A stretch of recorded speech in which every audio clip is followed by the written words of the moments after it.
In this video, I'm going to explain to you the importance of training the full spectrum in self-defense. Okay, when I mean the full spectrum, I'm going to quickly relate back to South Africa, where I am currently shooting these videos.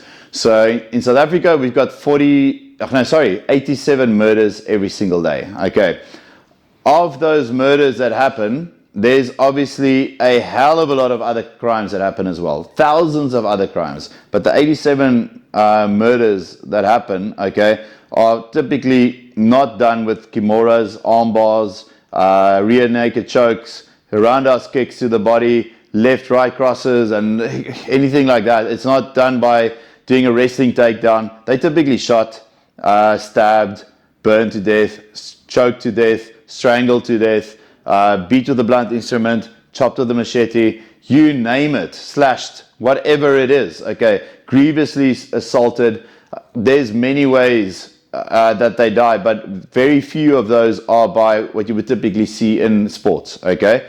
And now I'm going to refer to Brazilian Jiu-Jitsu or boxing or whatever. Surely there must be some people that die like that after 87, but I would argue that it's a significantly low percentage. Okay, so hear me out when I say the full spectrum of self-defense. For me, that means that you need to learn how to defend yourself against everything, every scenario, or every weapon or every instrument that is being used in those 87 murders every single day. Okay, so it does not help if you just focus on hand-to-hand, because it's a nice bag workout and you can throw combinations and whatever, or kicks and like fight your traditional fighting styles. Or it doesn't help if you just focus on stuff on the ground, be it now Brazilian Jiu-Jitsu or whatever, because what about the rest? That might cover you for 5% of that 87 attacks every day, but it's not going to cover you for the other 95%. Okay, so you need to be very aware of the fact that you need to probably focus on weapons, knives, whether it's mugging or stabbings, okay, gun against your head, rifle, belts around your throat. If you're on the ground, weapons need to be included, okay.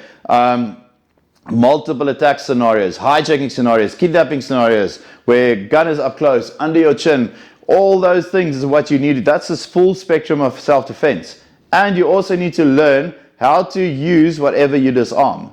So if somebody puts a gun against your head and it's a multiple attack scenario and you disarm that weapon, what do you do afterwards? Okay, we're going to do that in our training. That's part of it. We're going to cover in our training the full spectrum. So at Truekrav, we cover the full spectrum.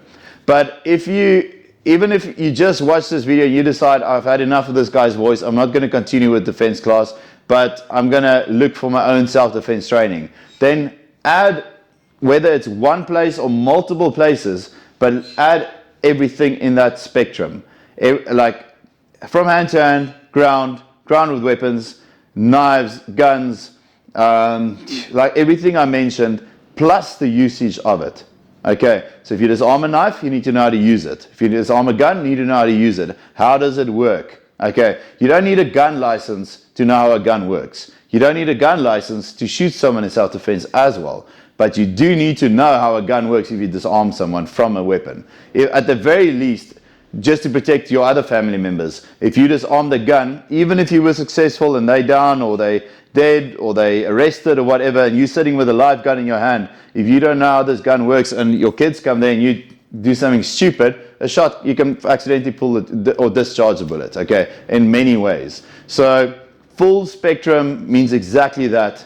You can't favor one area over another. Just because you don't know if you're ever going to be attacked, what are you going to be attacked with? Okay. The other misconception that people have with like a full spectrum is like they focus on one thing first for long. So they will say, well, I'm just still at a hand-to-hand level. And I will, maybe in a year's time, I will get to training like a gun or knife or whatever. Now, that is absolutely wrong. You should try to mix all your training from the start. And that's how I designed a defense class for you, so that you don't get fixated just on one thing, and that you add on skills from multiple disciplines into your training program. Okay, so focus on the full spectrum. It is important, and never neglect anything. Thank you.